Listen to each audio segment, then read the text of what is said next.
Designs.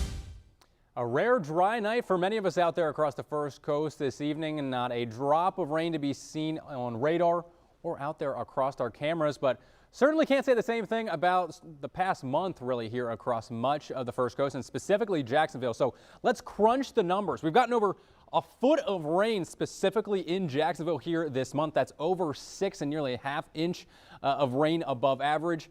Almost 45 inches for the entire year. So ground very wet, very saturated, soggy out there.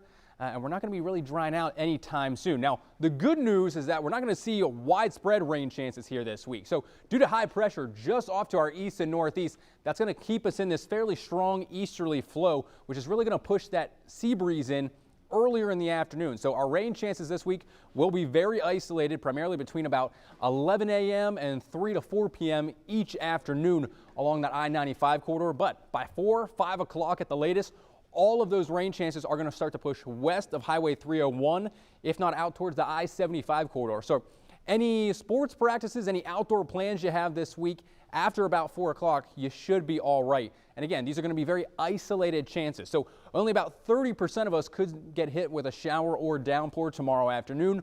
Temperature-wise, pretty warm, pretty muggy. Temperature's going to be in the low 90s for both your Wednesday, Thursday, and into Friday as well. You factor in the humidity, still going to be feeling anywhere from about 100 to 105 degree heat index or real feel temperatures here. So over about the next 3 days, we're really not going to see all that much variation in our weather here across the First Coast. Afternoon highs in the low 90s, isolated rain chances here for many of us.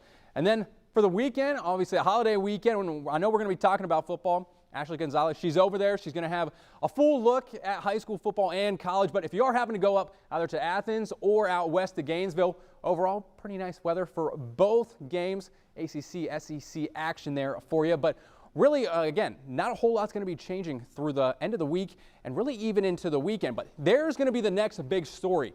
A blast of drier and colder air across much of the upper Midwest and even Northeast area.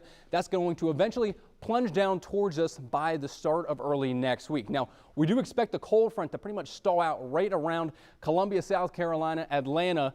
But ahead of that, we're going to see an increase in temperature likely and some rain chances for potentially the end of Monday and even into Tuesday before that front finally slides southward. So that'll be our next big weather maker here across the First Coast. Another update on the tropics for you as well. A low chance of development for a system the National Hurricane Center is watching well off to the east of the Windward Islands and Lesser Antilles, but no tropical concerns over the next 7 days and specifically for your holiday weekend here. So just something we will continue to monitor. It is nearly peak season for hurricanes across the tropical Atlantic, but again, for the time being, nothing to be too concerned about here. So one last look at your 7-day forecast. Low rain chances tomorrow pretty much through most of your weekend. Then that cold front finally arrives by next Tuesday. That'll bring us a little bit of a cool down and some better rain chances by the middle of next week. Thank you, Ross.